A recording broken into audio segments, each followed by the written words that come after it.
Bonjour à tous, aujourd'hui on va parler de la reproduction sexuée chez les plantes à fleurs. Une petite introduction selon Buffon 1748. La reproduction est cette propriété commune à l'animal et au végétal, cette puissance de produire son semblable, cette chaîne d'existence successive qui constitue l'existence même de l'espèce. Donc, d'après le document, la reproduction sexuée c'est une propriété fondamentale ou bien nécessaire à l'espèce, tout simplement parce qu'elle assure sa pérennité ou bien sa continuité sur Terre.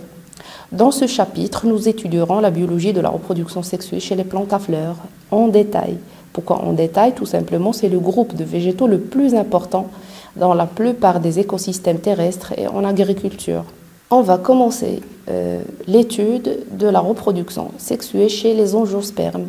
Les angiospermes, c'est un groupe de plantes à fleurs qui se caractérise par une graine enfermée ou bien cachée dans le fruit, tels que les abricots, les cerises, les oranges, etc.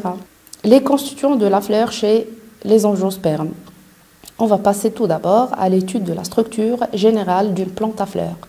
Une plante à fleurs est constituée d'une racine, bien, vous savez tous qu'elle est constituée d'une racine ancrée ou bien fixée dans le sol, et d'une tige qui se développe dans le milieu aérien, bien sûr la tige elle est feuillée, comme vous voyez des feuilles, et des fleurs.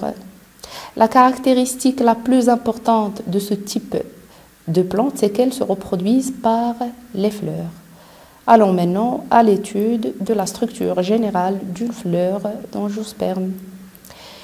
On a déjà étudié la structure des fleurs d'angiosperme au cours des séances de TP. Donc, je vais rappeler brièvement les constituants de ces fleurs.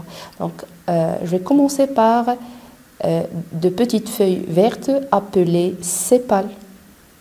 L'ensemble des sépales forme le calice.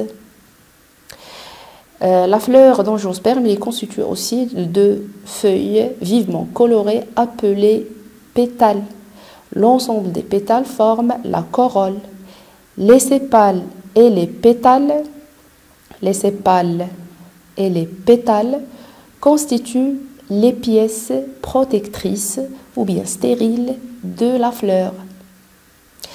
Passons maintenant à l'étude des pièces reproductrices. On distingue l'étamine. On compte ici 1, 2, 3, 4, 5, 6 étamines. Une étamine est constituée d'une antère et d'un filet. Une antère et un filet forment l'étamine. L'étamine, c'est l'organe reproducteur mâle. L'étamine, c'est l'organe reproducteur mâle. Passons maintenant à l'étude de l'organe reproducteur femelle, qui est un peu plus complexe, bien sûr, par rapport à l'organe reproducteur mâle. Il est constitué de 3 parties. Le stigmate, le style et l'ovaire. L'ovaire peut contenir un ou plusieurs ovules. L'ensemble de ces pièces appelées pistils. Donc le pistil, c'est l'organe reproducteur femelle de la fleur.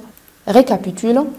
Les 4 types de pièces florales sont les sépales, les pétales, les étamines et le pistil.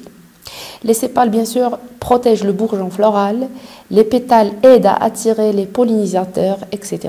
Alors que les étamines et le pistil assurent la reproduction sexuée chez ce type de plante.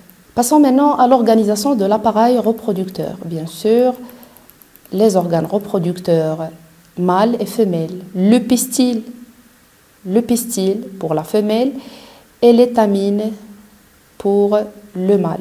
Le document suivant présente des coupes longitudinales des organes reproducteurs mâles et femelles. Commençons par l'étamine. Vous voyez ici, c'est le filet et l'antère. À l'intérieur de l'antère, on peut distinguer ou bien on peut observer des grains appelés grains de pollen. Vous voyez des grains orange, c'est les grains de pollen. Alors que la coupe longitudinale du pistil montre à l'intérieur de l'ovaire, on trouve des loges. Par exemple ici, pour le cas de cette fleur, on a 2 loges. Chaque loge est appelée carpelle. Donc on a un ovaire à 2 carpelles. L'ovaire, comme j'ai déjà dit, elle peut contenir un ou plusieurs ovules. Par exemple ici, 1, 2, 3, 4, 5, 6 ovules, sachant qu'il s'agit d'une coupe longitudinale.